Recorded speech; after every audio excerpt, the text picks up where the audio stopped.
And our recording is in progress. So when that little lady says recording in progress, Mikey, I usually think that that's about the time that we start the show. Although it says over here, preparing to live stream the meeting. Oh, except for Texas, where laws may preclude the content that you're about to witness and enjoy. Yeah. Laws, all laws, and of course the what do you call it? The Soviet Union. Well, Russia. They don't call it the Soviet Union anymore. Well, the GOP in Texas supports the Soviet Union and all their evil and vicious and murderous works. Yeah, it's about the same thing. I'm driving a car with Texas plates this week. Ooh. And matter of fact, it's the second week in a row I've had a car from Toyota, which is headquartered now in Texas. Say, hey, put those Michigan plates back on there, baby. And I'm going to tell you, man, I've gotten a finger from more than one person. Wow. Isn't that fascinating? Yeah. And I mean, I'm not the least bit surprised. I don't know what would happen to you in California. We're a little too busy to ask, hey, where are you from? But because everybody here is from someplace else. I feel rather strange being a native Californian surrounded by elements from all over the world. In fact, if anyone has a country that hasn't sent anybody to Los Angeles, we can take up a GoFundMe project and get that person here within the week. I don't think that there is a country that hasn't sent somebody to Los Angeles or New York, for that matter. You got your choice. I mean, where do you want to go? You want to live in Queens? You want to live in Canoga Park? I don't care. You make your choice. Just keep in mind that if you're the one person who hasn't come to Southern California from your country, you have to come to make the set complete. Well, yeah. I mean, we wouldn't want to think that there are people who haven't experienced, countries that haven't experienced what we who live in, we who have lived in, or we who visit frequently, or anybody who's up and down the coast of California. One thing that people have to put up with if they visit Southern California is I take them on Sunset Boulevard from the beginning downtown, through Hollywood, all the way around through Beverly Hills, Westwood, Brentwood, all the way to the beach. I just love that ride. Yeah. And you got to see it from the beginning because we go through Rondavera Street, which was the old Mexican settlement, which is a great place for Mexican restaurants and Mexican curios. You drive through Koreatown, which is the largest collection of the beautiful Korean people anywhere on earth except in Seoul, Korea. You drive through Hollywood, which happens to be the entertainment capital of the world. You drive through Beverly Hills, a well-to-do, swanky area that where you get the less Beverly Hillsers on your right and the total Beverly Hillsers on your super right. Yeah. Brentwood, which has got the extraordinary homes of the rich and the near total rich. And then all the way to the beach where Mother Nature has given you a gift, and it's called the Pacific Ocean, with the beach to go along with it and a little sand to get into your shoes. And it takes a while. It takes a while to drive Sunset Boulevard from the beginning to the end. Oh yeah. But it's worth it, and you get a chance to see why did I come here? Why in the world did I ever come here? You got the mountains, the desert, the sea, and everything in between. So that's why there's so many of us. I remember the first time I went to LA, I drove out. I did that exact drive that you just talked about. Drove out Sunset, and it takes a while. Yeah. Oh yeah. I was just smitten. By the time I got to that fantastic, and being from New York, I had never seen a road like that before. Where it kind of just banks and curves, and you could be comfortable doing 100 miles an hour through that thing with no problem. And I was just absolutely blown away. It was just this just beautiful, graceful curve that you could go through, and then you come down and you're down the end, and there's the 76 station on the right. Yeah. And there used to be a motel. You got to have a motel at the end. Yeah, it was right. You make the left onto PCH, and it was right on the left side, and probably it was called a Sun Spray or something like that, because I stayed there 3 or 4 times when I went out to LA. I loved the place. And it was awesome. It was we have you put up at the Bonaventure downtown. No. no. Move me to the Sun Spray on the beach. I'll take the at the time, the pricey room of, I think it was $69 at the time. And that was like, expensive, but it was you could walk across the street, across the highway, take your life into your hands. There you go. You're on the edge of the world. And there you are. You're at the beach, man. It's everything the Beach Boys sang about. Cars, girls, beach, and more girls. And there's also it's just a fantastic place. And it's luckily that for the most part, and I've been in a few years, so I'm anxious to get down there and see it. But for the most part, it hasn't been ruined. Well, it's hard to ruin it. The Coastal Commission controls what goes on the coast. In fact, yesterday they just denied California its first desalination plant. It was going to be a $4 billion project, and they said no, you're not building that here, and you're not building it for the reasons you say you're building it, and you want California to give you the spots so you can put your money into it, but that's not how we do business here. So, although we need the water desperately, there's something funky with your plan, and they said no to and it's not the first time that the California Coastal Commission, a very powerful entity in the state, has said no to desalination. One of the most mispronounced words in the language. People say, and I have said, desalinization. It's not desalinization, it's desalinization. Salization, baby, is what you need. Now you get a hold of Dion, you got yourself a song. Dion, I don't want to put this on you, but within 10 minutes, please, can you come up with a song? Desalinization, baby. D. Yeah, there you go. That's a good start. Now we got to start. Oh, no, I got it. Desalinization. There you go. Desalinization. Oh, salization. We need the bass singer from the Jordanaires to do that introductory part. Fly him in from Memphis or wherever he is. Bring him in. I think the Jordanaires are. I don't even think there's anybody left for the Jordanaires, is there? I hope so. I think there might be one guy. They knew how to do the ooze. Every once in a while. Well, yeah, but you know what? If I'm going to create a doo-wop song like that, I want. You want something a little more corner? I want the Cadillacs. I want the boom, or the guys in the Marcells. With Blue Moon. Heartache, boom, boom, boom, heartaches. That was a good tune. Yeah, that was a great tune, man. Everybody knows them for Blue Moon. And if anybody can say dip to dip dip, then please say it in the comfort of your own personal area. No. Please shout it out, love it out, live it out, have fun with it, live it. The world was a better place when we were singing doo-wops. The world was a better place when everyone knew dip to dip to dip and where it was going and where it had come from. And when everybody knew who put the bump in the bop, shoo-wop, who put the ram in the ram-a-lam ding dong. It was those record producers. Everything was going fine, so they put the ram in it. Well, I think it wasn't that Barry Mann and Cynthia Weil? Yep, it was. That wrote those. I was doing some research yesterday because it's my annual I'm pissed off day. Oh, here we go. The Rock and Roll Hall of Fame people. I noticed they announced them a week or so ago, but I've been pissed off about some other stuff. So it had to like go. There's so much to be pissed off about these days, that sometimes these things have to go down the end of the line. And once again, and Michael, you're my voice of reason many times. So I'm going to ask you this question. I'll see what you have to say about it. Yeah. Should Neil Sedaka be in the Rock and Roll Hall of Fame? Well, I'm going to say yes, because if I say no, you're going to have a conniption fit. And no, God knows.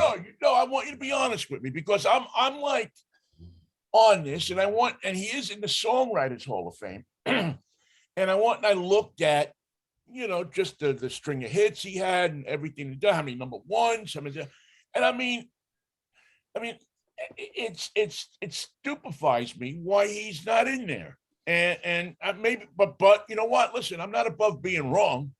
So maybe you have a different take or a different. What's his greatest hit in your estimation? Being a fan of Neil Sedaka. Break It Up is hard to do. Okay, well that's enough right there to get him in.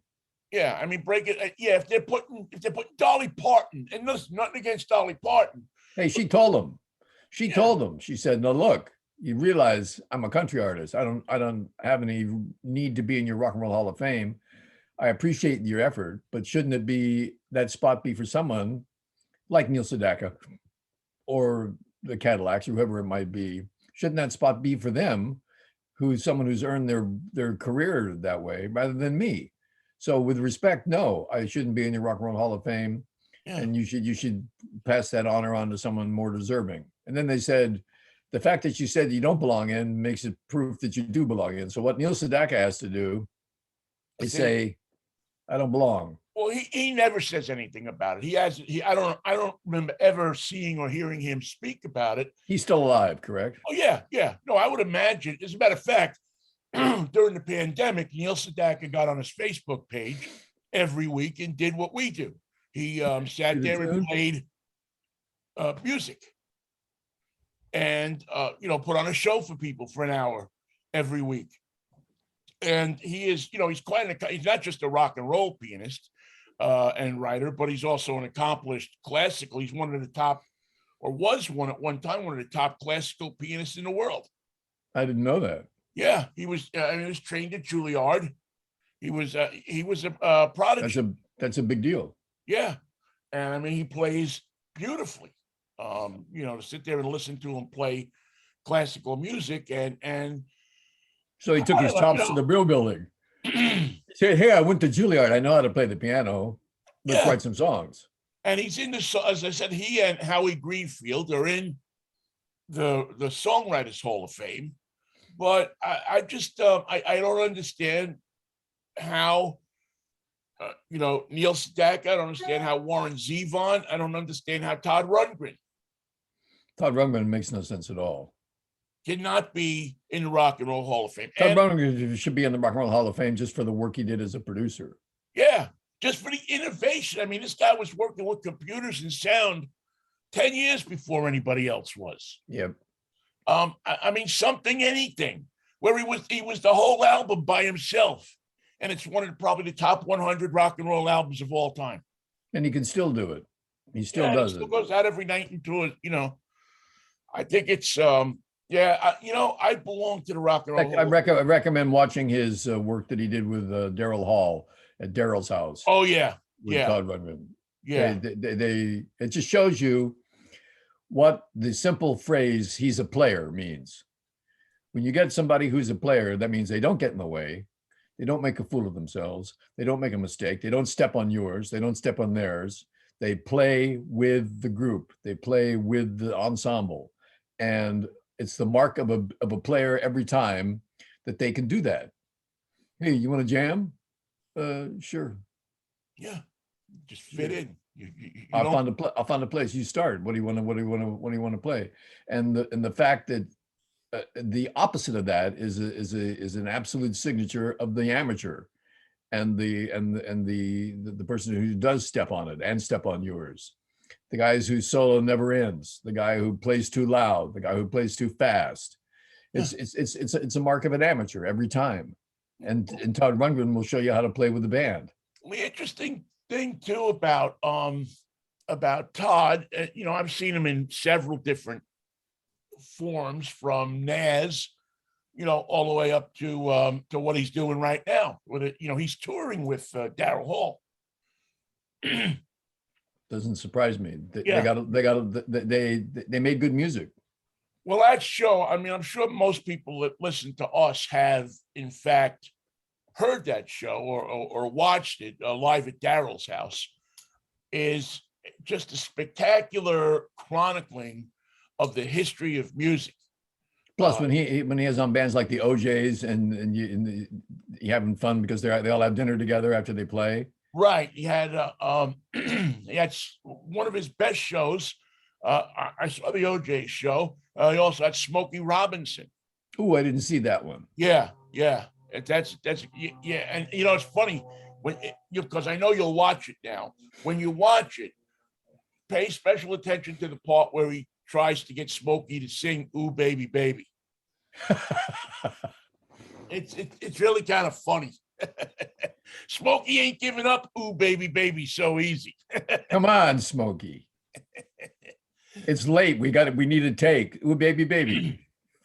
But yeah, that's just a spectacular rock and roll show, and Todd, is just a master of rock and roll. And it shows you how simple. It shows you how simple and how intricate a simple rock and roll arrangement can be. You play when you're needed, and you don't play when you don't, and that is the name of rock and roll. That is that's the unwritten rules of rock and roll. Don't overplay it. Well, that's what makes you such a desirable person. Because I mean, we've all gone to shows where somebody's been there and just playing the crap out of whatever part they're handed or they sit in, and oh my God, it's like brutal. But we,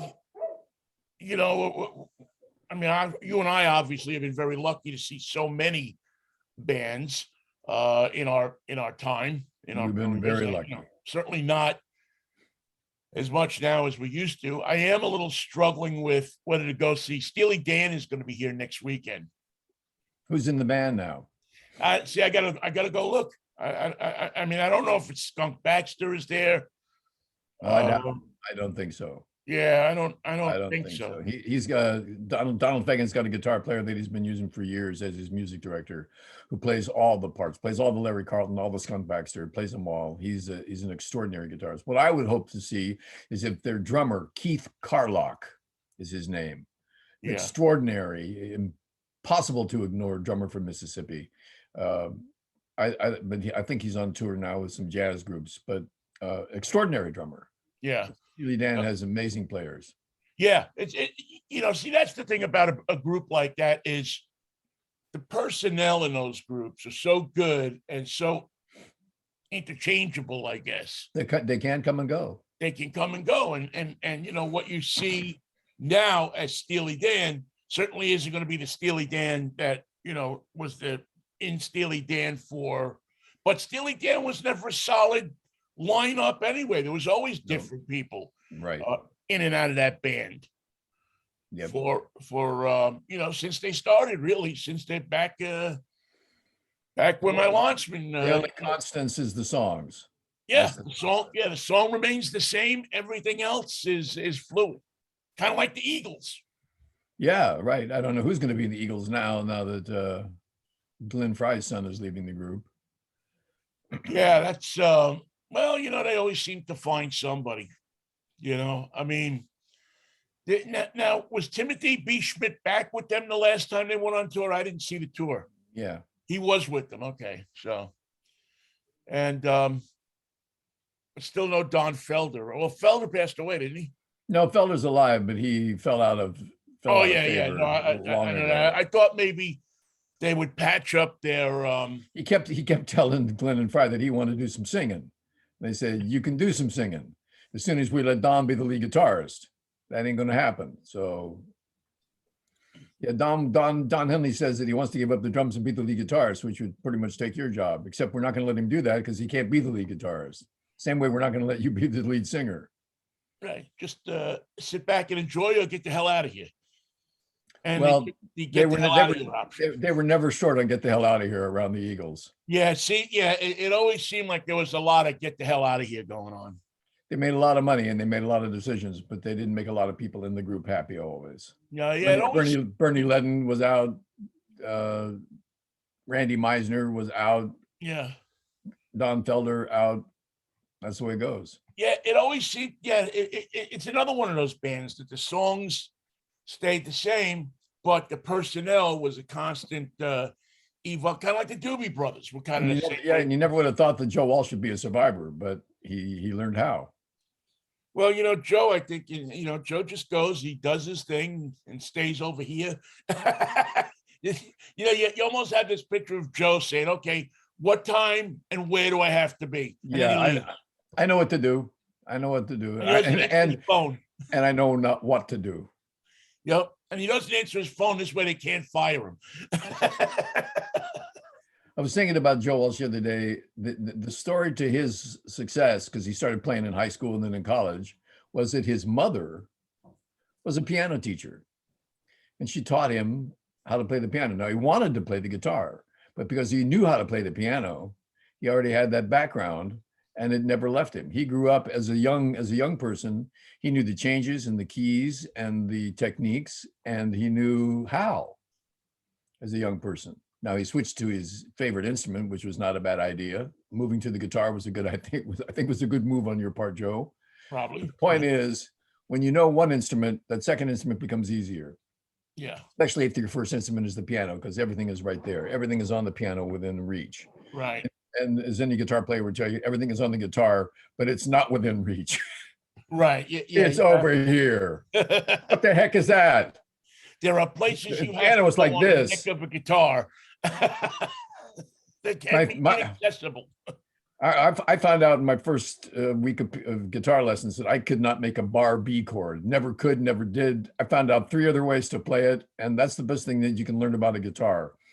Oh, that's the classical B bar guitar chord, but there's 5 other ways to play it that'll be easier, where you just grab it, and that's what I recommend you learn. If you can play the bar B, go ahead and play it. That's why I always stuck to the drums. You know, I love the drums. I love the drums. You could just, I mean, you could play around as long as you had the, as long as you had the beat, you could play around with things. You could move things around a little bit, I got a text the other day from a friend of mine. Let's see. Oh, darn. I hope I don't miss this. I said to him, oh, no, it was on Facebook. I said, he was refurbishing drums. And I said that I wanted a drum that was the exact snare sound for the Badfinger group on the song Baby Blue, and he may have to consult Todd Rundgren to get it. And he writes back, I think what we have is a L5 420, the most recorded snare in history, dampened and tuned down. That's my kind of guy who writes back and says, you want that sound? Here's what you got to do. Here's what you have to buy. 6.5 inches deep, metal sides, and dampen it and turn it and tune it down. There's your Badfinger sound. There's your sound. I just saw a clip. Maybe I saw it right after we did the show on Wednesday. Great clip. I had never seen it before. Sammy Davis Jr. playing the drums. Oh yeah, that was his thing when he was a kid, dancing. Yeah, but I'd never seen the clip though, and it was great, man. It was like off the charts, great. I mean, it was funny because I hadn't seen. I mean, I've seen him play the drums, but I hadn't seen him play this long. And he did a thing that was really cool. He had his sticks, and he's pop, pop, pop, pop, pop, pop, pop, boom, boom, boom, and then he's hitting the tom, boom, boom, boom, and he puts the sticks down. He picks up the brushes. Yeah. And now he's got the brushes. He's and he was seamless, man. I mean, I know he played, but I didn't realize how good of a drummer he was. Well, the funny thing about being a bad drummer is nobody wants to hear you ever. Bad drummers, guys who have the drums but never had the gift. Yeah, they're tortured souls because they're never going to find a band to play with. Well, if you're that bad on the drums, then you start to switch to things like the bongos or the accordion. What's the Cuban instrument that I would sit on the box? Cajon.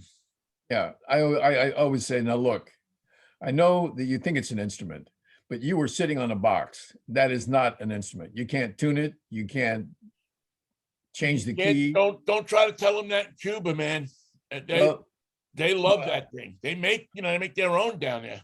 Yeah, well, I think they're wasting their time. I think with the time you put into sitting on a box, you should put into getting an instrument. And maybe you can play it. Well, but if anybody can play a box. But if you can't get one, and it actually, I think, and I played it when I was down there with the, sat in with a band for a couple of songs, just banging on it, and that probably validates your your story. But there's different tonal. It provides that backbeat. It provides that that bass. Yep. that they use, and then you can turn it around and it provides a little bit more of a bongo side. I mean, it's definitely tuned sides to it. So it is, it's not just banging on a box, it's banging on an instrument that has different tonal qualities and places that you can hit it to provide different musical sounds.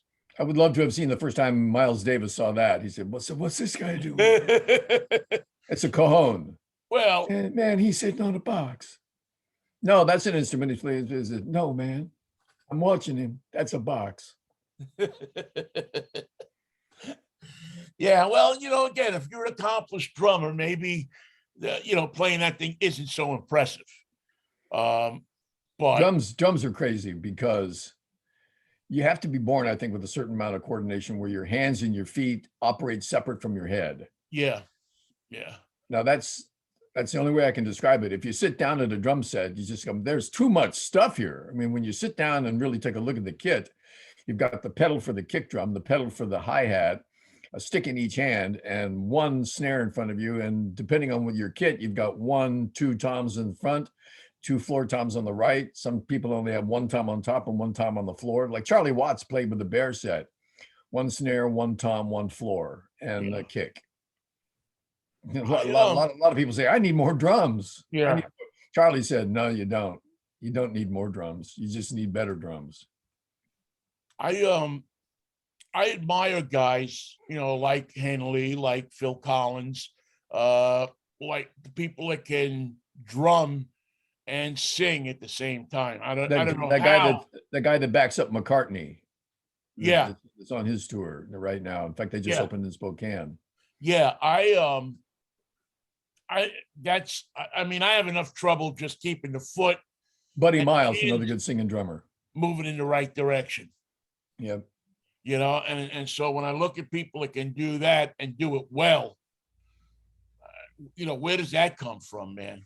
There was Buddy Miles did it for his bands. The singer for Rare Earth was the lead singer who played the drums for all their songs. Grand Funk Railroad had a singing drummer. Yeah. Who else? The Eagles, obviously. Yeah, so it's a Henley and Phil Probably Collins. One of the more famous singing drummers.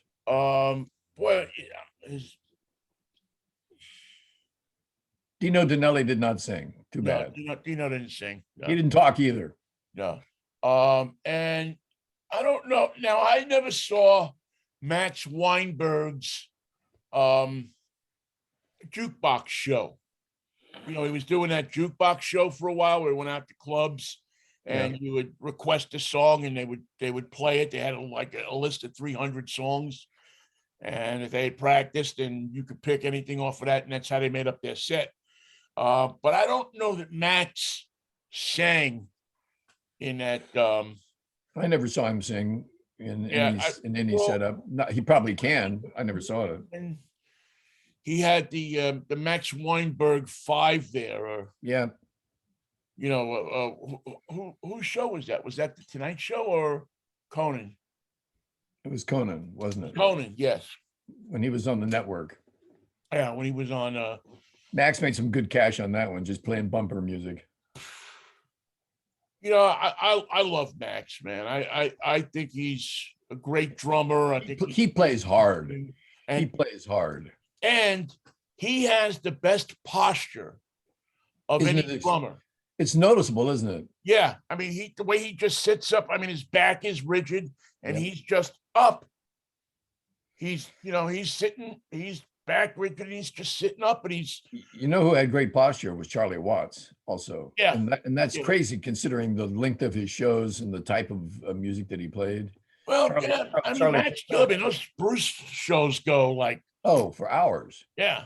I would have to think it's got to be hard to do that. But boy, I think that was one of the first things I ever noticed about the E Street Band on, is just the way he just had that upright, straight, like your teacher tells you to sit in second grade. Right. That's how Max is. I hazard a guess that somewhere in his past, there's probably a music teacher that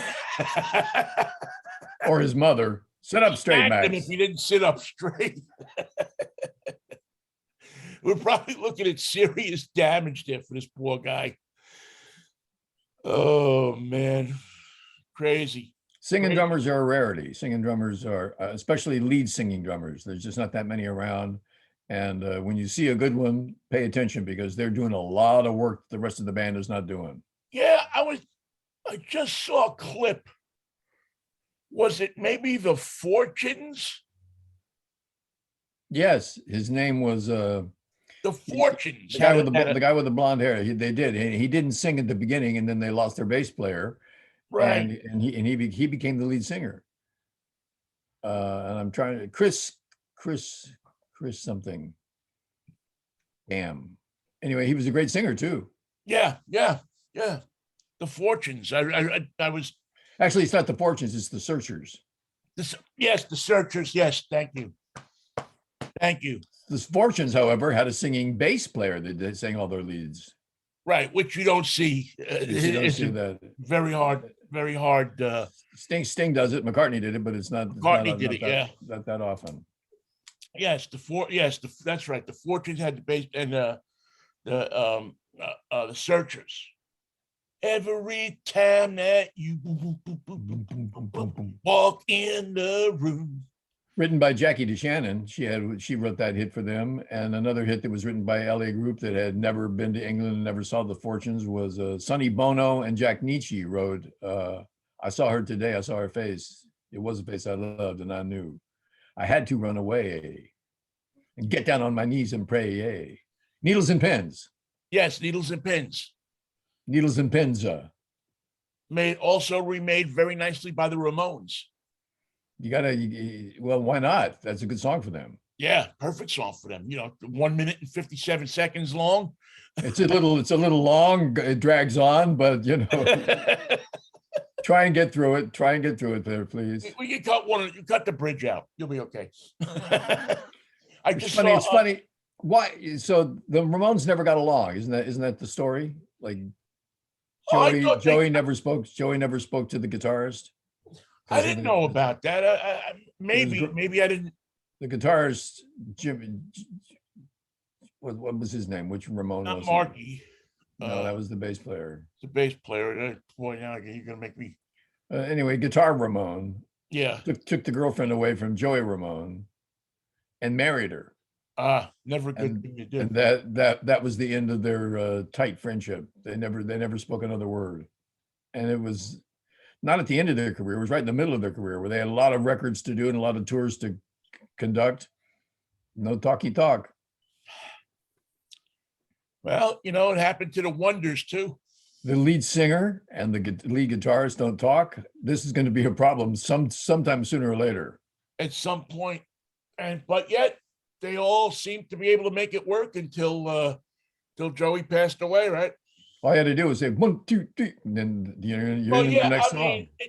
Let's face it. There's nothing to say. Yeah, there's really, you don't have to talk to each other. All you got to do is go one, like you said, 1, 2, 3, and start hitting the chords, man. That's it. It's like Chuck Berry. What does he need to travel with a band for? He can pick up a drummer and a bass player in town, and he's all set to go. And he won't. And he says he's going to pay him, but he won't. Well, he'll say, "Wait a minute, I got to get something out of the bus." Yeah, I got to get something out of my Cadillac. Hold this.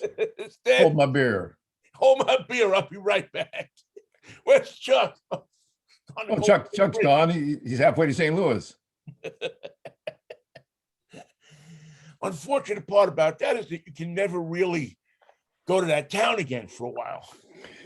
Speaking of not being able to go anywhere, there's a new law in Texas that's taking effect that it controls the content for YouTube, Facebook, and Twitter.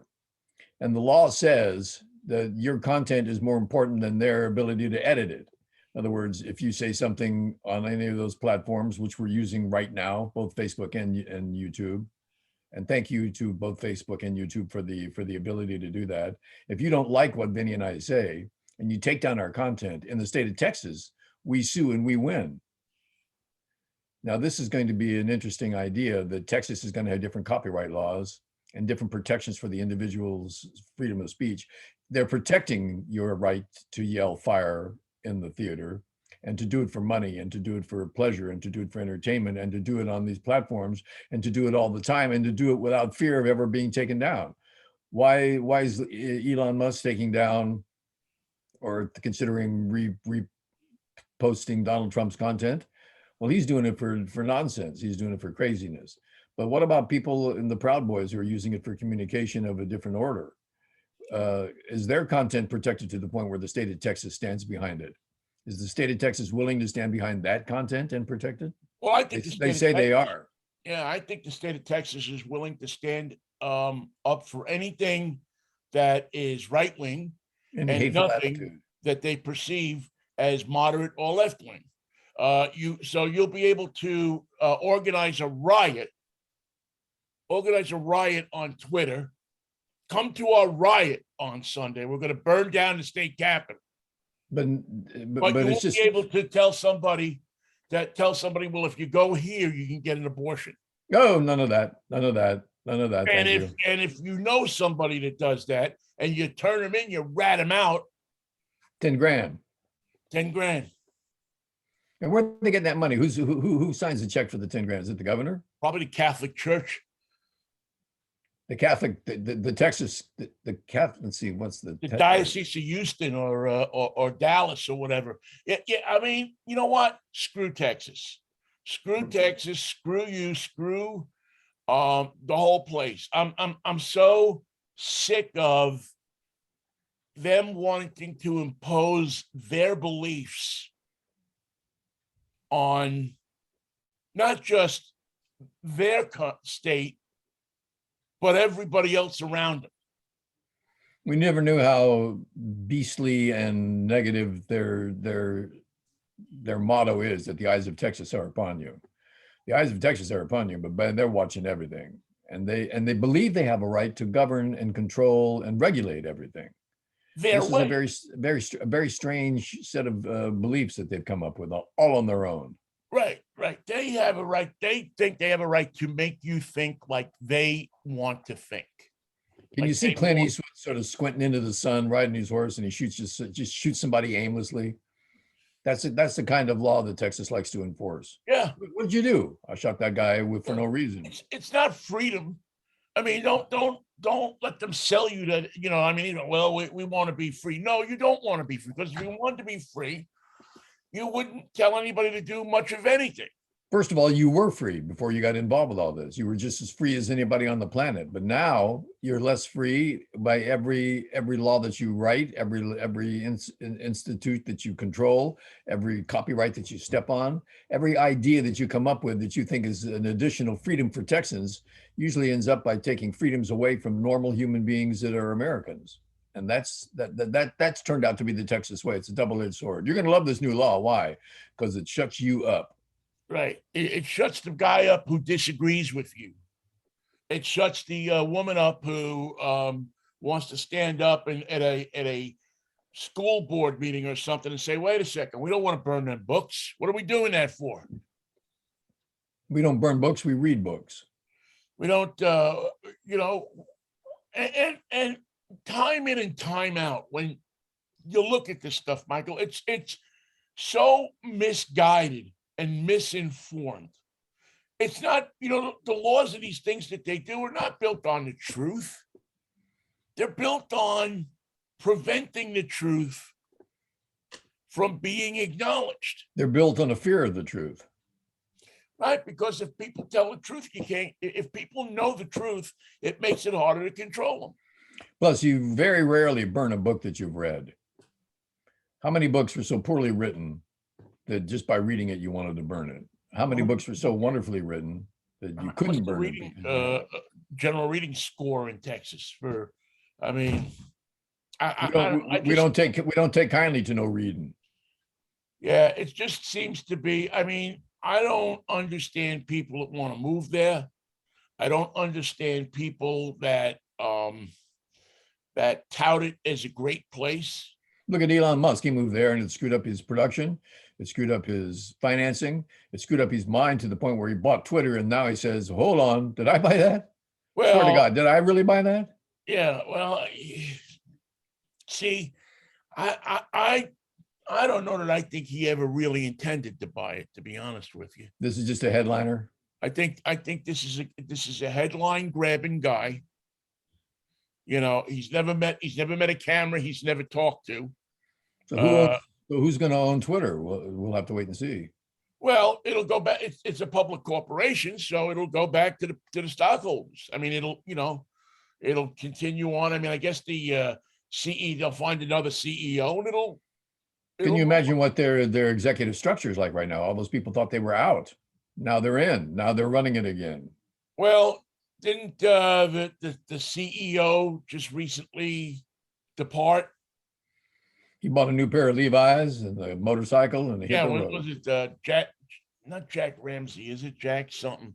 I thought that he took off already. There was somebody else running it, you know, doing the day-to-day stuff. You went. All the guys that went and whose bodies were in Lake Mead are being found as the water levels go down. As you read about that. Hey. All those the holes in the desert were really barrels in the lake. Turns out a hole in the desert is more permanent than the lake. You thought, well, this lake's going to be here forever. For crying out loud, they'll never find him. Oh, here he comes! Look, it's Vinnie. Yeah, no, that's that's him. That's Vinnie. I remember the keg. I mean, you had to think, Mikey, that you know that they were going to put those people. You know, I mean, it was too much of a natural. Yeah, how can you pass that up? You got a lake right here. Yeah, I mean, let's face it. You know, I mean, you know, when they drain the East River someday, you know, there's going to be 1 million skeletons that they're going to pull out of there. You know, every uncle that disappeared one day is going to be in the East River. Well, my advice is don't drain the East River. Don't do it. Drain the East River if you can help it. Now, Lake Mead, there's nothing they can do about it. They keep finding boxes and barrels and I mean, you have to think that these, you know, and especially from the you know, the 50s, 60s, and 70s. The shakeout in Vegas. You know, I mean, if you got caught cheating in a casino, you got, you know, you crossed the wrong guy. You fooled around with the wrong guy's wife. You had a problem on your hands. All of a sudden, I'm surprised that they haven't found Hoffa there yet. They're looking. I'll bet you that they're probably looking. They probably got it. The Las Vegas Metro Police probably got his DNA stuck up on a wall somewhere. And you know Jimmy with a big mouth. Hey, I'm over here. I'm in this box. Get over here. I mean, it wouldn't shock me one bit if they opened up that they opened up some barrel there or some box that's down there, and there's Jimmy like looking up at him in pieces. Yeah, probably. Yeah, probably. I think these pieces will go together someday, and we'll have a Jimmy Hoffa. It's either that or he's Purina dog chow, one or the other. At some point in the recovery, you won't be able to tell the difference. But, you know, that's why we have scientists to work on this, forensic guys. Is that Jimmy Hoffa or is that just dog food? Well, you'd be surprised, but it's a little of both. Yeah, exactly. It's a premium blend. Oh, it's by the Teamsters. Your dog gonna love this. We got a schnauzer that won't eat anything else. Oh my God. There was I remember reading about some mob guy that, or maybe I was watching it on a million of these different mob, you know, chronologies that I watch, that there was one guy who grabbed a guy that had done something, took him, shot him, cut him up, and then fed him to the guy's dog. Ooh, your own dog eat you. Ooh, to the guy that got killed, to his dog. What goes around comes around. That's all I can say about that. Well, what goes in must come out. Well, it's going to come out. Then you're down to the doggy bag there on your afternoon walk. That's a little insult to injury, right? I mean, you know, not only you kill the guy, but you feed him to and the dog willingly takes part in the enterprise. Oh yeah, the dog doesn't know. You know, the dogs. I mean, you know, how many times dogs are opportunists. They want a meal. They're going to eat something. If it's you because you're lying there, or a body part because somebody's placed it near their dish, they don't know from nothing. And also, this is a good science lesson for guys who dump bodies in lakes. The lake does not eat the body alive like it would in the ocean. There's not all the fish in the salt water and all the corrosive aspects of the of life there. It's fresh water, and the body stays relatively identifiable. And it's cold. It's cold. It's cold. And you get down the bottom there, and it's very cold. And yes, That's where these guys end up. They end up on the bottom. Would you call that desalinization? The Coastal Commission says no. Sorry, you cannot. You cannot bring your bodies here. They should put a no dumping zone sign with with a body and the guy's feet in cement. Exactly. How many of Mickey Cohen's guys you think are in the lake? They're probably in Hollywood Lake. You think so? Who would know? I don't know. Lake Hollywood is there for the taking, for the dumping. Where is Lake Hollywood? It's in the hills above Highland Avenue. If it were Highland, where Highland crosses the 101, the Lake Hollywood. Okay, so it's like by Gower, that not far from there, but you got to go up the hill. Yeah, that's what I'm saying. Up the hill. Yeah. Okay. I never went to Lake Hollywood. You can drive it around it, and there've been many a crime scene set there. Yeah. In fiction and probably in nonfiction. Probably in nonfiction too. Yeah. Jeez. Hollywood's in it. Yeah. It's funny because we've talked now a couple of times about LA, and it's starting to make me miss LA. I haven't been here in a long time. It's funny. I look back when I was a kid, and I remember the extraordinary feeling of wonder I got when my parents came south, because KEWB became KFWB, and certain brands that were one brand in the Bay Area had the same packaging but a different name, like bread and gasoline and things of that sort. Right. And look around and go, there's nothing here about the Giants. Everything's about the Dodgers. It suddenly changes. And the two areas couldn't be more geographically different from one another. The Bay Area is one kind of look. Southern California, completely different. Nothing in Southern California looks like Marin County or Contra Costa County. Two completely different worlds. One state, and one one is more reality based. It seems like that, but there's something dreamy about LA. I can't describe it in any other way. But I remember the magical feeling I had when I first came here as a kid, and saw a different world. Well, it always, for me, and this is because I got most of my indoctrination to California from Red Skelton and the Beach Boys. There you go. Red always used to talk about Mayor Sam Yardy and how things were going in California. And of course, the Beach Boys, and the surf movies and everything. I mean, when I was a kid, I thought they pumped surf music out in speakers all over Southern California. Everybody just went to the beach all day. Well, they do, but they were going to the beach every day anyway. Which was close to it, right? I mean, It wasn't actually far off from that by the time I got there in the 70s. And it was just this, it was a fantasy. We also had Fantasyland in New York, obviously, in Manhattan, but it was different. Yeah, different fantasy. It was a live theatrical fantasy. Yeah, if you're on Park Avenue, you're in a fantasy world.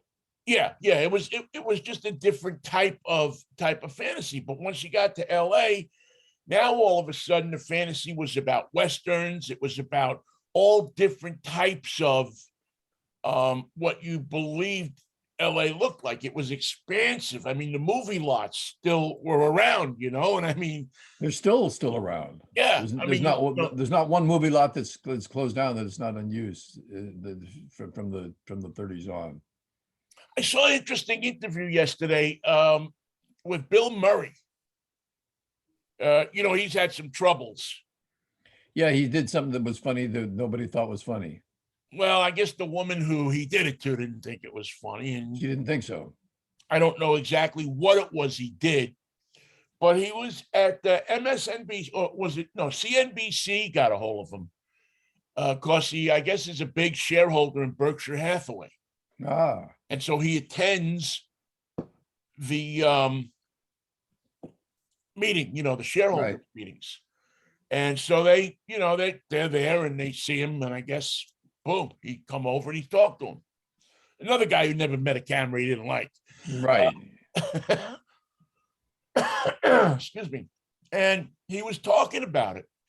And I found it a really interesting and revealing interview with him. I thought, I mean, I don't know that the people who asked him really asked him the right questions, but he poured out what he was, they asked him enough of the right question to get him on the track of talking about it.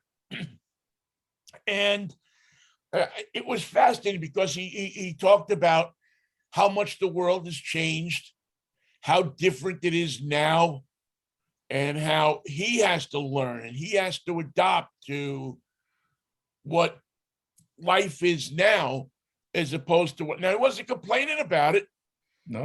He didn't say, "Oh, they're too sensitive," or this or that, or they're men.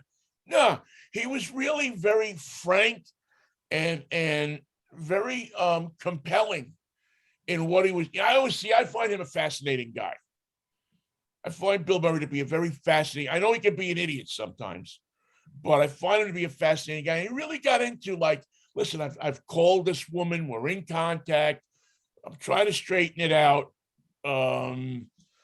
He thinks that they're going to probably go back to production on the film. And he says, and I'll have learned a big lesson.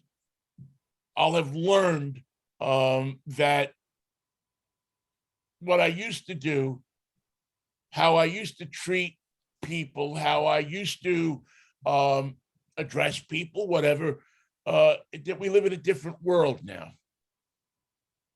That we that people's sensitivities and sense of humor is much different.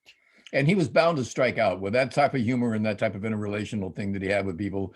He was bound to pick the wrong one sooner or later and say the perfect wrong thing, which was the right thing for him, and wind up with his dick in the fan. Yeah. And so it'll be interesting to see, but I thought it was a fascinating piece, 5 minutes, 6 minutes with him. And certainly if you go on YouTube and you just Google Bill Murray CNBC, you'd be able to see it. I just thought it was, to see somebody, 9 out of 10 times guys, get their, their dick caught in a fan like that, usually wind up saying, the world, I can't take a joke. And he really kind of looked like, or sounded like he knew got the difference. it.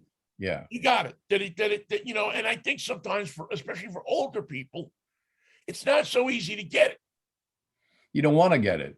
It's easier to say, I don't understand this. Yeah. Exactly. You know what? Then that's on you. If you 2 + 2 = 4, you don't understand it, study and find out why 2 and 2 = 4. Don't tell me you don't get it or you don't understand it. It's a fact. Accept it, learn from it. And the idea that you don't know what 2 and 2 means has zip to do with the rest of the world. The rest of the world knows it means 4. And if you can't figure that out, then we're leaving you behind. Then you better go. If you don't know what 2 and 2 is, then you better go back to school and learn. Or you can go to Texas and they can give you an exemption. And Texas will tell you, well, you can just keep doing it the way you want to do it. We'll just create a law that says it's okay. Well, we have a lot of people here who can't add or subtract, so you can live with them. Yeah, just head over to the tower there and hang out. How many of them are there? It's hard to tell because we can't add, but there's plenty. The problem here. We don't add. We could add. We don't add. Okay, understand? Right. We can add that up, but it ain't gonna. We don't accept the ideas of computers. We still use adding machines, and it only goes up to 999.99. So once we got there, that's why Elon Musk likes Texas. Everything's cheaper. Everything's cheaper, and he can and him and his other buddy there, Bezos, they can launch their rockets up into the air with nobody bothering them. What a country. It is crazy, isn't it? But I got some good news for you, Michael. When Ukraine gets their act back together again, when this war is over, they're going to say, we're not going to have idiots like that here anymore. We just can't afford to have them.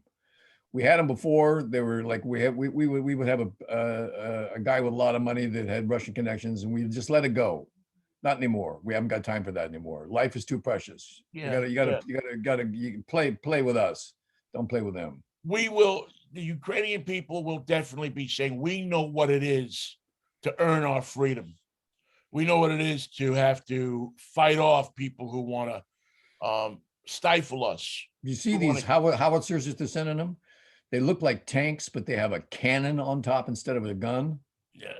And they come at you from 30 miles away. The weapons are crazy, man. And then they got the drones that just you're 50 miles away. You send a drone and it seeks you out. You can go in the bathroom and hide. It'll find you. The bathroom window. Good morning. It's got like your face on it, it's got like eye recognition. So yeah, is that Larry? Oh yeah, that's Larry. That was Larry. That was Larry. Goodbye, Larry. Larry is now getting fed to Khrushchev's dog or something. Khrushchev's dog. Was there a band named Khrushchev's Dog at one time? Like a punk band? There should have been. I think there was a band named Khrushchev's Dog. It's amazing. I was talking to an old friend of ours yesterday for a long time. We were talking about Ukraine, Ronnie Brandt. Oh, yes. Yeah. How is Ronnie? Where is she? Ronnie's good. She's living down in LA and, doing, she's very politically active and doing what she does. And, we've kept in touch over the years. And she was just, she's really following the Ukraine thing very closely. She was just, she's on it like night and day. Poor woman, I think she, every once in a while, at least I shut the TV off and I go out. I think she stays in the house and just watches it 24/7. I'm not going to miss this, especially with all the activity coming up around the January 6th committee. That's going to be the trick. That's going to be good TV. Yeah, that's going to be, it's going to be wild, man, to see. Anyway, we were talking, and we both came up with the idea at the same time. As soon as this war is over, we actually want to go to Ukraine. Yeah, and kind of look around and see, and meet these people and talk to them, because they're all kind of people. Take me to the Donbass, please. Yeah. It's just there's. I'm trying to think. Oh, what's the move? 30 Seconds Over Tokyo. The movie. It's a World War II movie. 30 Seconds Over Tokyo. It's Van Johnson, bunch of people. Spencer Tracy, Biff Jiggerman. And I think Biff has a key role in this movie. Yeah. And they bomb Tokyo, and then they run out of gas with the planes, and the Chinese come and they get them and they take them, and take them to the hospital and get them fixed up. Meanwhile, the Japanese are controlling the area, so they got to do it all, subterfugely to get through. And as they're leaving, one guy's lost his leg, the other guy's lost his arm. This guy, as they're leaving, he looks at one of the Chinese guys, and he puts his arm on his shoulder, and he says, "You know what? We'll be back. Maybe not us, but hundreds like us will be back. Thousands like us will be back. Because you know what? You're our kind of people. You're our kind. The Chinese are our kind of people." And I was thinking that is this kind of sappy but yet kind of true thing, and it looks like that with the Ukraine. You're our kind of people. And who knew? Who knew that you were even? We had no idea who you were. Yeah, well, the Ukrainians are what we wish we were. We haven't, I don't know if we have the backbone to be that way anymore. Yeah, I think the Ukrainians are what we look at and think would happen if somebody invaded this country. Now, I don't know that that's true. Look what's As a happened matter to of the fact, I Chinese. would not bet on us. Since that movie. Look what's happened to the poor Chinese people. They're Yeah. they're in a lockdown that can't even be described except as total and merciless. And it's not the odd thing about this, Vinny, and I have to have someone explain it to me. How can the Chinese people be subjugated to the greatest lockdown to control the virus that the planet has ever seen, and it's still spreading? How does it happen? How the hell does it keep spreading when people can't even leave their apartments? You can give it to the person you're living with and you can both die and no one will know about it. But how does it continue to spread when the lockdown is total and absolutely vicious? I wish I knew. I mean, it's this virus. Every time I hear somebody talk about it or a new variant of it, you always hear that this is the smartest virus that they've ever seen. It adopts itself and changes itself to particular people. It goes after things in somebody's body Yeah. that they don't haven't seen before. It looks for them. Here's a whole list of things. Oh, you've got the da-da-da. You got I'm that? in. Okay, here I go. Here I go. It's an intelligent virus. It's not like a cold where it just latches onto something and boom, you cough 3 days later. This thing says, hey, you know what? I can stay here in your heart valve, or I can stay here in your kidney or your lung. My daughter Kailani is sick right now with the flu that she catches from her kids who are both in school. One's 2 and one's 6, so they're bringing home everything like kids do. But the sickness that she had, sneezing, losing her voice, and postnasal drip, and all this stuff. Can't you get anything for that? The doctor says it's a virus. It has to run its course. That means when we come up against a virus, it can be a killer virus like the one just decimating China. It can be a cold virus like the one you get from your kid in 2nd grade.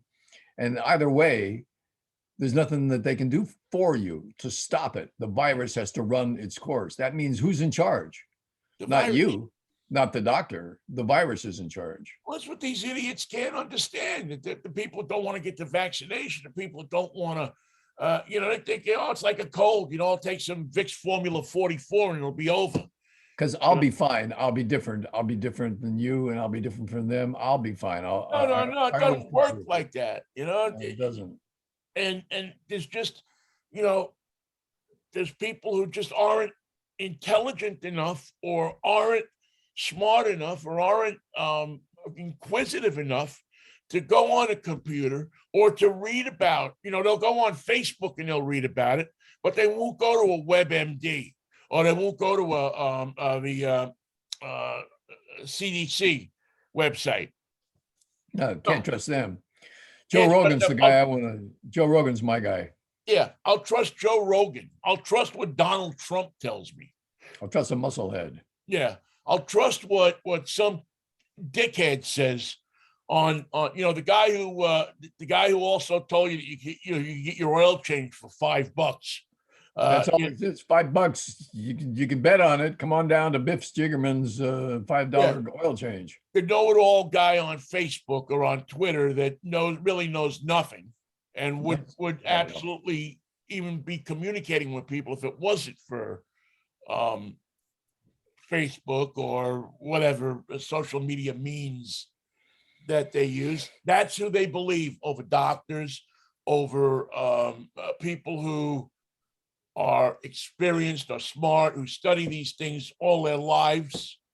That's piffle. We dismiss them. Believe. We dismiss them out of hand. By the way, do you have a show tomorrow? I do have a show tomorrow. As a matter of fact, we have a little show called Drive Time that we're going to get underway at 8:00 tomorrow morning. We will be reviewing the Toyota 4Runner, one of my all-time favorite cars. We'll be talking about the big news in automotive, Michael, this week is that the International Scout, remember the International Scout? I do. Volkswagen years ago bought Navistar, which is international. Yeah. And they are going to revive the International Scout. Wow. It's a little Ford Bronco-like truck. Smaller than the International Harvester. Oh yeah, it's smaller than the it's a Bronco size, a little original type SUV, and they were great because there's such a fan base out there for them. So we're planning to have the head of the International Harvester Museum on with us tomorrow morning, and we'll be talking to him about that. We're also going to give people information. There's a huge thing going on not too far from you that is going to, I think, really whack the economy good in Southern California. Lithium for car batteries, the stuff they need to make car batteries. Where do they get it? In abundance at the Salton Sea. Ooh, the Salton Sea. By the way, the Salton Sea is not a real sea. It was a leak in a river. Yeah, it left a bunch of water out there, and there's not much of it left. So come on. Yeah, well, they are right now as we speak. There's two companies out there that have found a geothermal cache of lithium that says could power 200,000 car batteries a year for the next 50 years. That's a good start.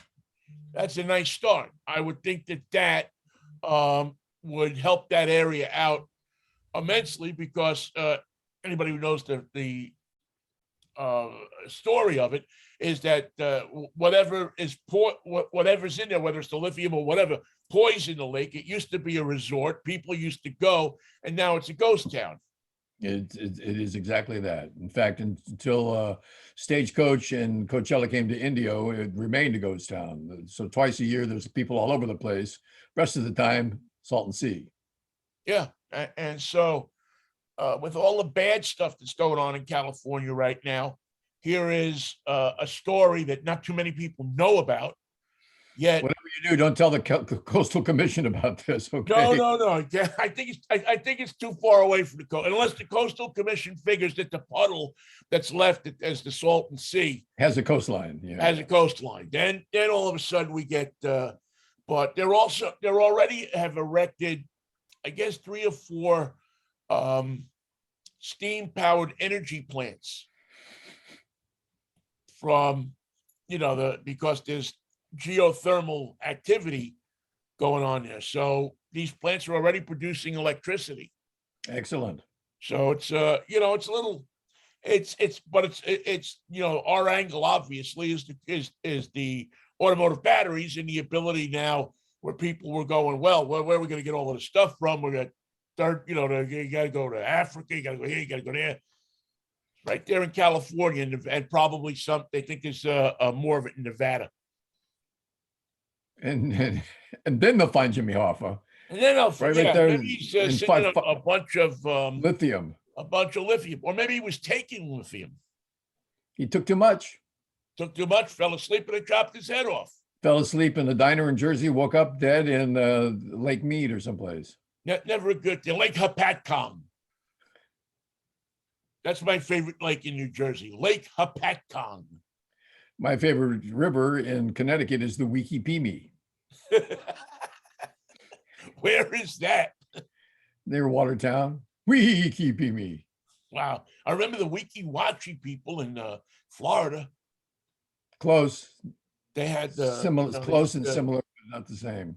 Be on the water skis. And then they had the Weeki-Wachi mermaids, and they were in a they would go under the glass bottom boats, which I could never figure out how they didn't get stuck there, but maybe they had oxygen or something like that. So that's our show for tomorrow. We'll also be doing we're driving a Lexus this week that's worth $130,000. You think so? Well, I'll tell you what, it's got massaging back seats. Ooh. And it has a foot massager. Ooh. And if you're going to massage and I'm going to do a clip on this over the weekend. I'm going to get in the back there and put the camera on, and I'm going to sit back and just get my feet massaged. And be seen to. And if this listen, already I'm enamored with this car. So we're gonna sit in this thing. Did they have anything that keeps the driver awake? You got 2 things to put him to sleep there. Anything to keep him alert? Well, yeah, they got the buzzer that goes off when you start to swerve out of your lane. What else do you need? It puts you back in, so you can literally just be getting your buttocks rotated while you're driving down the street. Here in LA, a Tesla ran into a construction project. The automatic driver did not see it because it was a scaffolding. Yeah, 3 dead. we're a long, Michael. We're a long way. People are touting these cars as like ready to go. We're a lot, we're a long way away because the focus now has somewhat shifted. See, all of a sudden, electric cars jumped into the fray, and the car companies can't do electric cars and self-driving cars at the same time. It's They not just the can't. budget to do that. Yeah. And right now, the electric cars, to them, are more important.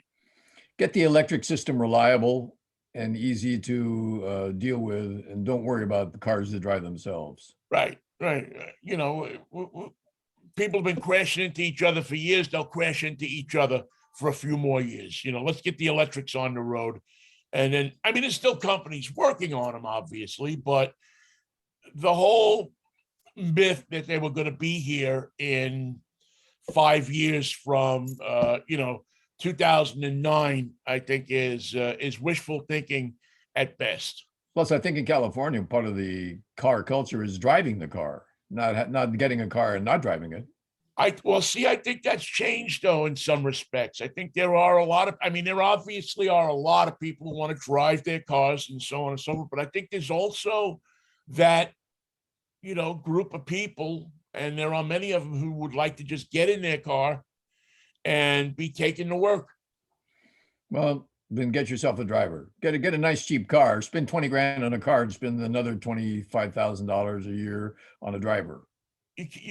Yeah. Really, if that's your thing, if you don't want to be, if you don't want the responsibility of driving, hire somebody who can. They'll be happy to take you where you're going. Sure, that's how they invented Uber. Lake Mead, please. Lake Mead, don't hit any barrels. Are you absolutely certain? Hey. By the way, who's the Giants playing this weekend? St. Louis. We have the Mets have the Mariners. Oh, you lucky ducks. There goes another winning streak. Well, Mikey, like I used to tell you with the Giants, I'll root for the Giants 155 games a year, but the 7 that they're playing the Mets. Well, I'll go with the Mets on this because I don't know anybody on the Mariners, and I have no problems with the Mariners, but I remember my whole time in Seattle, we didn't have professional baseball. We had the Seattle Mariners, and I assume that's the way it is today. I think they're better than that, Mikey, but I think the Mets right now are a pretty formidable club. The Giants have recovered. We're just a game and a half out of first. Yeah. It's been, they got what's his name back again? The guy that they sent to the guy that the Mariners sent to them, the Mariners got him back again. Tom Ford, yes. So that's it. He got 3 RBIs and then went back to the American League. Yes, he was once again another player to be traded for himself. He was traded. He's going to get back to Seattle and say, Tom, where you been? Where have I been? Let me tell you. Let me tell you a story. I haven't sat down since we saw each other last. First, I went to Sacramento. Then I went to San Francisco. Then I went back to Sacramento. Then they cut me. Then I got released. And I got claimed. And now I'm back here.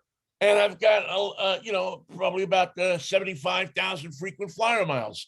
What did I miss? What did you miss? Nothing. We get free bubble gum every day.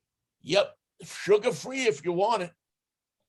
You can chew on it. And you can blow bubbles. You can have it in the dugout. Coach don't mind. You can do anything you want, Mikey. It's a free country, except in Texas. All right, man. I will catch up with you Monday morning at 10:10 if the Lord's willing and the creek don't rise. Thank you all for listening to our show. The thousands. What's it? Millions. It's unbelievable. Up to 47 million people every day watch our programming. Oh, believe it. And don't forget to write in for your free ticket. There you go. And maybe you win it's just a free ticket, good for nothing. Just like us. We're good for nothing. Yeah, we're good for nothing. What do you want for nothing? All right, Mikey. Peace, love, Manischewitz, baby. What a wine. Have a good weekend, Ben. Take care, Mikey. You too.